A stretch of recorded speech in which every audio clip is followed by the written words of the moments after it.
Hello दोस्तों, आज की कहानी है बहू को रोटियां बनाकर नहीं खिला सकती। पता नहीं किस जन्म की दुश्मनी निकाल रही है मुझसे। ऐसी छुई मुई बनकर बैठी रहती है जैसे मेरे आने से पहले 8-10 नौकर चाकर आगे पीछे फिरते रहते थे। थोड़ा बहुत हाथ पैर हिलाने से कौन सा शरीर घिस जाएगा इनका। सब कुछ मेरे भरोसे छोड़कर बैठ जाएंगी। बाहर से थक कर आओ और फिर घर में आते ही रसोई में लग जाओ। वंदना खींचते हुए अपना सारा गुस्सा रसोई में बर्तनों पर निकाल रही थी।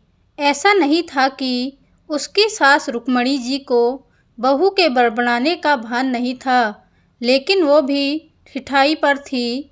बहू की बड़बड़ाहट को एक कान से सुनकर दूसरे कान से निकाल रही थी। वंदना एक पढ़ी लिखी लड़की थी। उसका सपना था कि वो अपने पैरों पर खड़ी होगी। उसने नौकरी के लिए कई जगह आवेदन भी दे रखा था। इस बीच जब उसके लिए अनिकेत का रिश्ता आया तो उसने साफ साफ कह दिया कि वो शादी इसी शर्त पर करेगी कि शादी के बाद उसे अच्छी नौकरी मिली तो कोई उसे नौकरी करने से नहीं रोकेगा। आखिर इतना पढ़ने लिखने के बाद वो घर पर नहीं बैठ सकती। अनिकेत और उसके घरवालों को इस बात से कोई आपत्ति नहीं थी कि उनकी बहू नौकरी करेगी, इसलिए दोनों तरफ से खुशी खुशी ये रिश्ता हो गया। शादी के कुछ दिनों बाद ही वंदना का ज्वाइनिंग लेटर आ गया।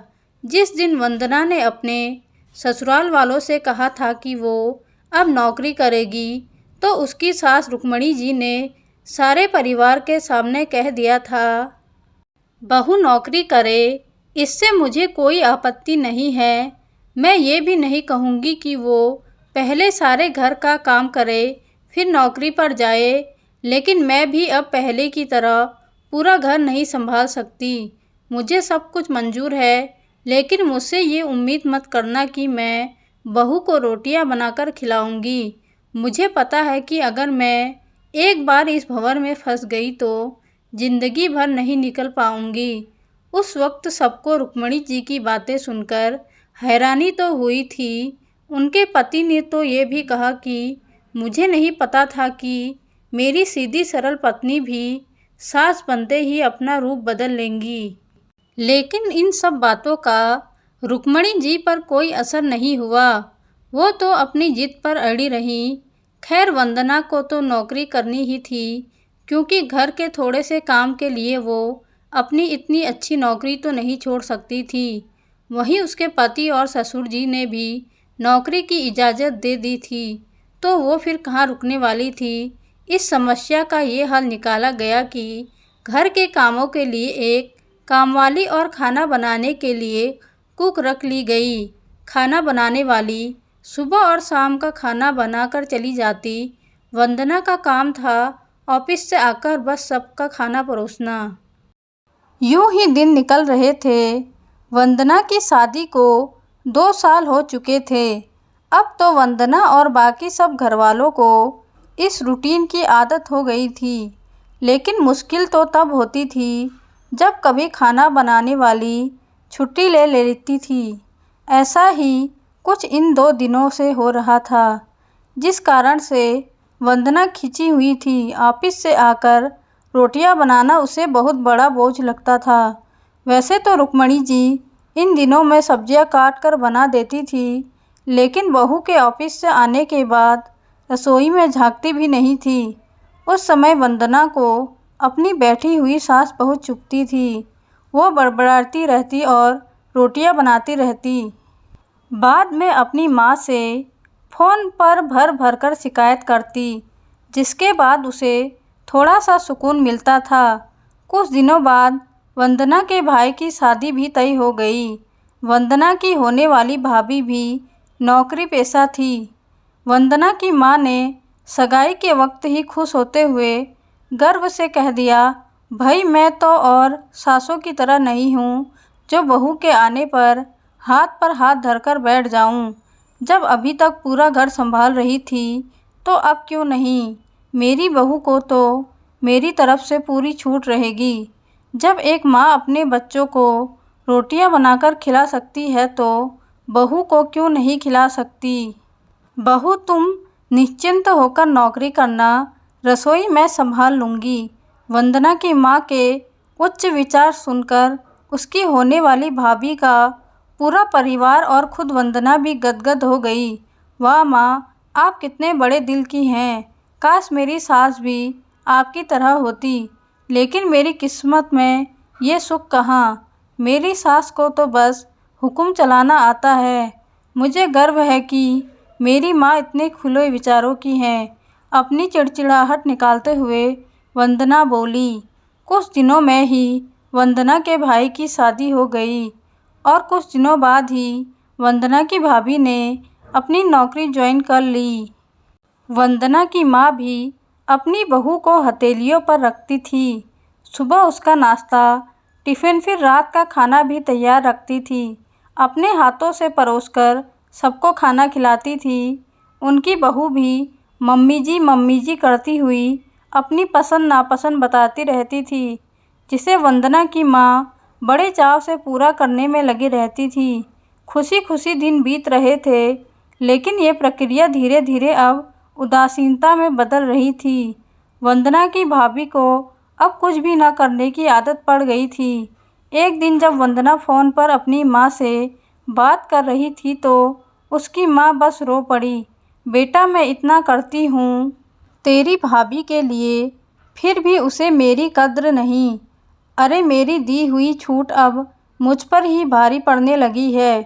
क्या हुआ माँ, आप ऐसे क्यों बोल रही हैं? आप तो भाभी का मुझसे भी ज़्यादा ध्यान रखती हैं। क्या भाभी ने आपसे कुछ कहा है? वंदना बेचैन होते हुए पूछने लगी। कुछ क्या बेटा, अब तो सब कुछ वो मुझे ही कहती है। ऑफिस से आने के बाद एक गिलास पानी के लिए भी मुझे आवाज़ देती है। नाश्ते में थोड़ी देर हो जाए तो मदद करने के बजाय गुस्सा होकर यूं ही बिना खाए चली जाती है। आखिर मेरा भी कुछ आत्मसम्मान है या नहीं? मैं तो उसके लिए बस कामवाली बनकर रह गई हूँ। माँ, ये तो बहुत गलत बात है। आप भाई से साफ साफ कह क्यों नहीं देती कि अपनी बीवी की लगाम खींच कर रखे। आप माँ हैं, कोई नौकरानी नहीं। भाभी नौकरी करती है, इसका मतलब ये नहीं कि आप पर हुक्म चलाएंगी। गरजते हुए वंदना बोली। किस मुँह से कहूँ बेटा, पहले तो खुद मैंने ही आगे बढ़कर कुल्हाड़ी पर अपना पैर दे मारा, फिर शिकायत किससे करूं? तेरे पापा ने तो कहा भी था कि बहू को ज़्यादा छूट दोगी तो बाद में पछताओगी। लेकिन मैं ही बड़ाई की भूखी थी जो अपनी बहू को सर पर चढ़ा लिया। एक बात कहूँ बेटा, तू चाहे अपनी सास को कुछ भी कह, लेकिन समदन जी का ये फैसला सही था कि वो बहू को रोटियां बनाकर नहीं खिलाएंगी। एक बार वो सबकी नज़र में बूढ़ी अक्खड़ सास तो बन गई, लेकिन आगे के लिए कम से कम अपना आत्मसम्मान तो बचा लिया। अब ना तो तू उन्हें कोई ताना दे सकती है और ना ही कोई रिश्तेदार। काश मैंने भी शुरू से ही घर गृहस्थी की पूरी जिम्मेदारी अपने सिर पर लेने से इनकार कर दिया होता तो आज मेरा ये हाल ना होता। माँ की बातें सुनकर वंदना निशब्द हो गई। भारी मन से उसने फ़ोन रख दिया। बाहर हाल में आकर देखा तो सास ससुर आराम से बैठकर बातें कर रहे थे। बातें करते करते उसकी सास अपने नाखूनों पर नेल पेंट लगा रही थी, जिसे देखकर ससुर जी उन्हें चिढ़ा रहे थे। अब बुढ़ापे में ये फैशन करके किसे दिखाओगी? मेरी तो नज़र भी कमज़ोर हो गई है, किसी को नहीं दिखाना मुझे। मैं तो अपनी खुशी के लिए लगाती हूँ। सारी उम्र तो घर गृहस्थी में उलझी रही, अब अवकाश का वक्त आया है तो अपने शौक़ तो पूरे कर लूँ। पता नहीं कब भगवान के घर से बुलावा आ जाए। वंदना की सास मुस्कुराते हुए बोली। पता नहीं आज क्यों वंदना अपनी सास की बातें सुनकर चिढ़ नहीं रही थी, बल्कि वो भी मुस्कुरा उठी। सही तो कह रही है मम्मी जी, एक गृहिणी को अपने लिए वक्त ही कब मिलता है। पहले अपने बच्चों को पाल पोस कर बड़ा करो, फिर कामकाजी बहू आ जाए तो उसे और उसके बच्चों को संभालो। काश मेरी माँ ने भी मेरी सास की तरह पहले ही कह दिया होता कि बहू को रोटियां बनाकर नहीं खिला सकती।